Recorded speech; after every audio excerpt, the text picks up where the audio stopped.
So we played D&D last night. And this is, going to be the recap, the campaign diary for the Troll Skull Club, our weekly Dungeons & Dragons game that we play. And, yeah, that was intense.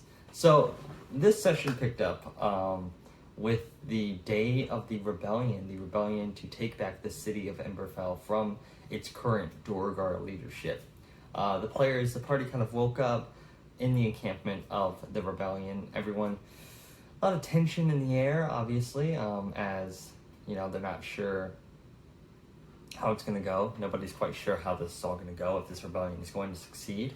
After some waiting around, Lydra Shadlove, the de facto leader of this rebellion, comes out and she gives a little bit of a speech. And I had been preparing this speech for a couple of days because I didn't want her to just give a rah-rah, like, just any other type of speech. I wanted it to be a very kind of specific to her and the type of speech that she would give. And so I was really proud of it. It was this speech that kind of related back to the founding of the city of Emberfell. The city of Emberfell was founded by creatures and non-humanoids from the world above who were shunned, who were cast aside, who came down to the Underdark to create a home for themselves and for each other. And in turn, they created, this sprawling mecca of a city that is, rivals, Waterdeep, and just how massive and amazing it is. So there's this nice speech. The army, the plan of attack is that the standing rebellion army, which is like 25 strong, are going to attack the front gates while the party members, the Dragonborn wizard Mara, Lydra, and the Duergar cleric Hjorek are going to teleport into the city, hoping to use the distraction and the chaos to make their way to the Crystal Spires, where Lord Gwar Doomfist, the Duergar half-automaton, half-Duergar lord of this city, resides. Hopefully taking him out, taking out the head of the snake, and taking care of business, hopefully taking back their city. So the army kind of heads out.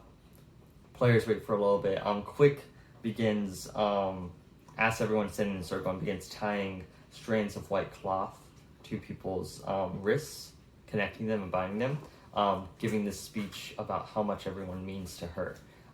Especially because this story, the reason that the party is in Under the Underdark is because they're trying to find out where Quick's family went. Quick's family was kidnapped and taken to the Underdark, and so a lot of the reason that they're down here is because of her. She's taken a lot of that weight on her, and she feels bad about that. That her actions and her decisions have led them down here and down to all this craziness. But so she does this, giving this speech, and then Lauren's like, all right, so I cast aid at this level to these people, and I cast aid at this level to these people. It was a really fun way to take a spell mechanic into like a roleplay perspective, instead of just like, all right, I'm casting a spell on them, casting a spell on them, bam. It was really nice, and it was a really sweet moment, especially before all the chaos was happening, to have that kind of moment. An aid is a pretty dope spell. It raises, your maximum hit points for 8 hours. Not just temporary hit points, but raises the maximum. So if you get any healing before that time, you go back up to that maximum that you got because of the aid spell. So super, super really good method, use of the aid spell. So after that, Mara uses her magic shop to draw the teleportation sigil, and that's my teleportation noise. It's really good. They all pop in and land in the Sapphire Tree. The Sapphire Tree is the center for arcane learning and research within the city of Emberfell. It's essentially like a glass tree, like a great oak that is just, hollowed out, made out of this sapphire gemstone. So when you're in the Sapphire Tree and around it, you're just bathed in this blue hue. I just think it's cool, a cool visual.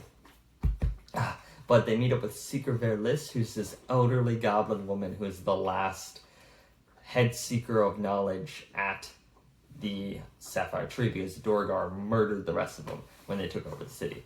So after some waiting, they begin to hear the sounds of commotion, the sounds of a ruckus happening outside. signaling that the guards in the army within the city are aware of the attack and are probably heading to the front gates now. The party then deliberates for a little bit about, we're a large group. Do we try to sneak? Do we, what are we going to do? I think it was also maybe a way for the players to kind of put off what they had to do. They could have honestly been trying to come up with a good plan, good idea. But Lydra kind of cuts in and she's like, there's no way we're going to get out of this unharmed, unscathed. There's just no possible way. So they all decide to head out. Harvey, the Aarakocra rogue, flying kind of above to get a bird's eye view. That's a good joke. Bird's eye view of the situation. They make their way towards the crossings, which is kind of the center of the city, where the statue of Lord Gwar Doomfist resides, this crystal statue of just pompous and arrogance. Lydra, seeing that statue, seeing there are all these guards around, there are denizens of the city who are all confused and scared. The guards are, pushing aside and like yelling at the city folk, just like, get inside, get away, we don't know what's going on. Lydra then begins to climb up on top of the statue. Not part of the plan at all. So the party's like, what the fuck are you doing? Quick, our sorcerer tiefling cleric decides to send a message to Lydra through the message cantrip, the little wire and everything. Just like, hey, her messenger's like, hey, what the fuck are you doing? You need to stop. And Lydra just kind of responds like, this is all part of the plan, which pisses the party off because they haven't been told about this part of the plan at all. She climbs up there and Heelrack uses thaumaturgy. I said prestidigitation during the session, but I meant thaumaturgy, to make her voice boom out. And she basically gives a very, my name is Lydra Shadlove and I'm here to take back my city. At that point, the guards begin turning around. They grab their javelins ready to throw. And the people of the city look at each other and grab the guard's arm, hold them down, throw them down. The people of the city begin to fight back against the guards because they haven't been happy with the Duergar leadership. The Duergar came in, murdered the royal family, and then took over the city, and the guards have been running roughshod ever since. And so the people begin to fight back again, which is, I thought it was a really fun moment, a really cool moment, just because I'm a sucker for that type of the people rebelling, that type of stuff. So Lydra hops down. They begin running towards the Crystal Spire. Lydra apologizing, saying, "Actually, that wasn't part of any plan. I just did it." Which kind of makes the party laugh because at first they were pissed off because they thought they were being withheld information, but when it turns out it was just done at the whim of a preteen girl who's been thrown into this leadership position, it's a little bit easier to digest. This turns into a kind of running combat and moving combat situation. I'm like, all right, there are guards chasing after you from behind, about 30 feet behind. There's guards in front who are preparing to attack you. What are you doing? This was essentially, I didn't want to have to just be, all right, let's roll initiative. All right, let's go through turns and rounds. Like, I didn't want to slow down this. I wanted it to feel like they were rushing and just throwing firebolts and arrows and, that there was a sense of urgency to the situation. So Harvey shoots some arrows. Quick casts a darkness spell on some of the guards so that they lose line of sight. This was also where I used I believe it's a 4th edition rule of minions, where essentially these Duergar had the same armor class as normal Duergar, but they only had 1 hit point. That was a way to be able to make it kind of go a little bit quicker, and also the fact that they've gone through and they've fought so many Duergar at this point, and they're gonna fight more, that I didn't need to bog down the session with them killing 90 million Duergar. Speaking of killing 90 million Duergar, they get towards the Crystal Spires, which is like the government section of the city, and they just see this army standing in front of the castle. Lydra grabs a bead of fireball out of her pocket, and she's like, who's good at throwing stuff? I need to make sure this hits as many people as possible. That's when Harvey, our Aarakocra rogue, goes, give it to me, I'll fly above, and I'll drop it in the middle of them. So he flies up, he does that, fireball explodes, murdering, just destroying these Duergar. And then that's when the player, Cameron, obviously, brought up an interesting point. So Harvey has, our Aarakocra rogue has made a deal with the Nine Hells that he is supposed to deliver 100 souls to them. So essentially, every time Harvey gets the killing blow on a creature, that number goes down. So Cameron goes, well, all right, well, does that count? Because he technically got the killing blow on this army of creatures, which is something I didn't even think about when I had Lydra hand him the beat of Fireball. So I was like, you know what? Roll a d20 and we'll add 10. And whatever that number is going to be however many people were in that standing army. He rolled a 19, so he technically killed 29 Duergar with one fireball, essentially knocking knocking his list down by 29. So it was a really good day for Harvey. A really good day for Harvey. After that, they head into the throne room of Lord Gwar Doomfist, this half metal, half Duergar creature. There's Lord Gwar Doomfist, there's 4 Duergar guards, and then 1 Duergar mind master, who's like this frothing, sickly looking, hooded creature. Lydra has her Inigo Montoya moment of, my name is Lydra Shadlove, I'm here to take back my city. Gwar Doomfist shoots off a flame jet, because that's an ability he has, where he has essentially a flamethrower in his arm. And it is 100 feet long and 5 foot wide, and it gets essentially the entire group. Only, I think, 2 of the party members saved on the dex save. But it was 4d8 fire damage, but I rolled pretty low on the damage, so it wasn't too bad. But that began our long combat encounter. I believe the combat encounter was probably 2 hours. I'm 90% sure it was the 2 hours, like the rest of the game was the combat encounter, or at least like an hour and a half. Because this was, I think, our longest session. And the party was doing pretty good.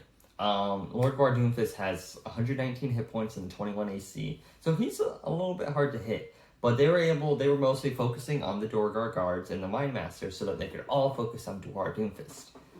However, this was the first time that the party had encountered a monster creature that can use legendary actions. Lord Gwar Doomfist has handmade legendary actions I created for him. One of which is that he can order his troops to make a melee attack.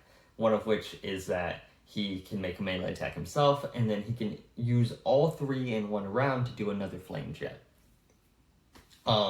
So essentially, the one that he was using most often was he would yell. I'd have little lines of dialogue where he's like, "Kill them all," or things like that. And he would mostly make his Duergar make attacks, and they were doing pretty well in the beginning. The first half of the battle, I'd say, was in the party's favor.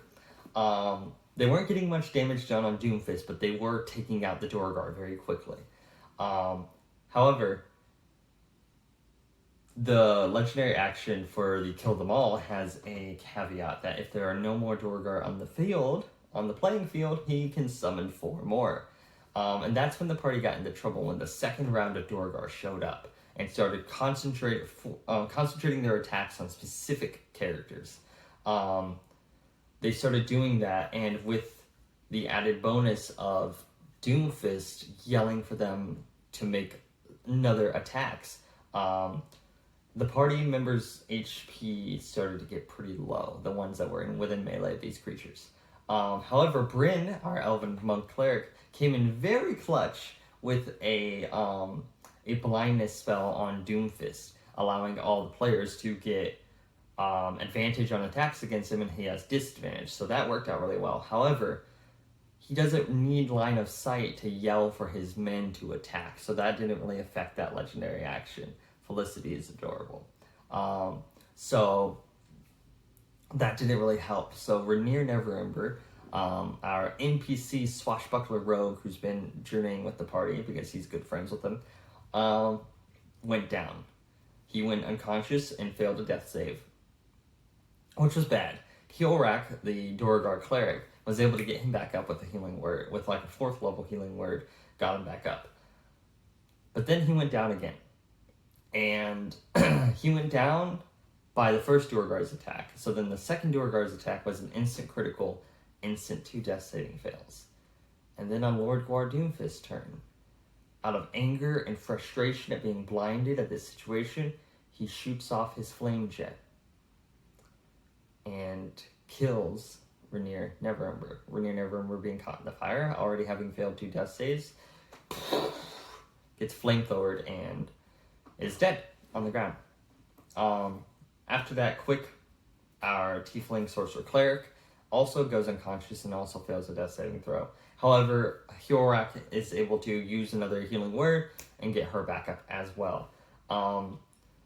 After that, Bryn, another clutch spell, Spirit Guardians, which I hate Spirit Guardians so much because it's really good. It's a really good spell. Uses Spirit Guardians and is able to get some of the Duergar and Hiorak within the cube of the radius of it. And then Lydra Shadlove, surprisingly, and I didn't do anything to make this happen. I didn't fudge any dice rolls. I didn't fudge any damage rolls. Lydra Shadlove, with her 2 attacks, her being down to 10 hit points, because even as a barbarian, she's been taking hits and taking hits. Even with all that damage being halved, she's still been taking it. Lord War Doomfist gets his skull caved in by Lydra Shadlove. And that was kind of, it's nice when the dice fit with the story of Lydra, who her entire family was murdered by Doomfist and his men, who was cast away and sold off, who to fight her way back into her city to kill the creature that took it over in the first place. It's poetic, it's nice. But after that, the rest of the Duergar are slain, and we end our session with a dead Rainier Neverember, and everyone badly wounded, and they're not quite sure if the fighting is done yet. This session was the most nerve-wracking thing I've ever done. I haven't run a combat encounter this intense before, with legendary actions, with multiple NPCs and party members. Also,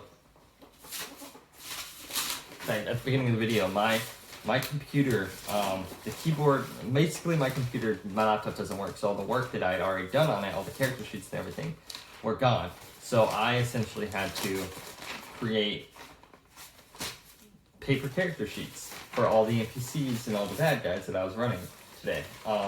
It was nice that the other party members, the other players ran a couple of the other party members, but I still ran 1, 2, 3.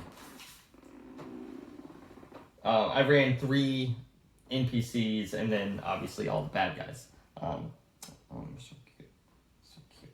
So it was a little bit of intensive, and then also just keeping track of legendary actions and all the resistances and advantages and stuff was crazy, but it was also, I felt so good after that session. Even with having, I planned to make the encounter deadly. I did want it to make it a dangerous encounter because, I wanted it to fit the situation that we were going into. And it was just the most rewarding experience, I think, of just being able to have an encounter that I planned to be dangerous, to be, kind of like thrilling on the edge of your seat. And it was worrisome.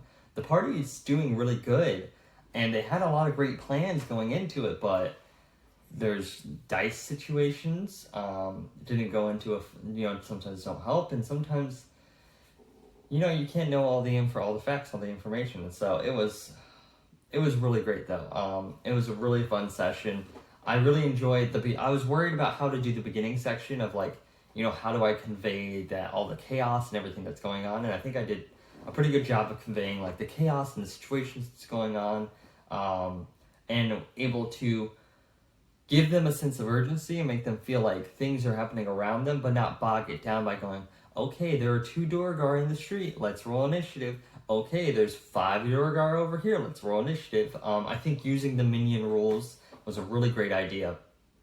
I just said I had a great idea, but it really helped to just be like, all right, they have 16 AC, but they only have 1 hit point, so it's just firebolt.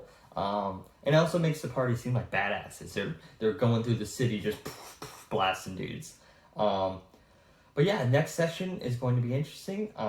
They do have a diamond worth 300, however many gold. They do have a diamond, and they do have Revivify prepared. So they can revive Rainier. That's good. I'm not really worried about that. It's more so that's their only diamond. So they'll be using that. And they also are planning on using a teleportation sigil within Doomfist's lair to go up to this floating citadel that is above the city that is where they think that Quick's children are, which is the whole reason that they're down in the Underdark. So it'll be interesting to see what the party decides to do. I'm very excited. This went better than I could have hoped, honestly. And I want to thank Matt Colville's video on action-oriented monsters and action-oriented design, because I did use that to create Doomfist. And I think it worked really, really well. Just giving him legendary actions that were flavored to what he would be able to do and what he'd be able to accomplish. And not getting so bogged down in the details of like, what are all of his skill things and what are all of his bonuses and whatever, and just focusing on what is he going to do on his turn and what he's going to do on the player's turn. So yeah, that was a great session.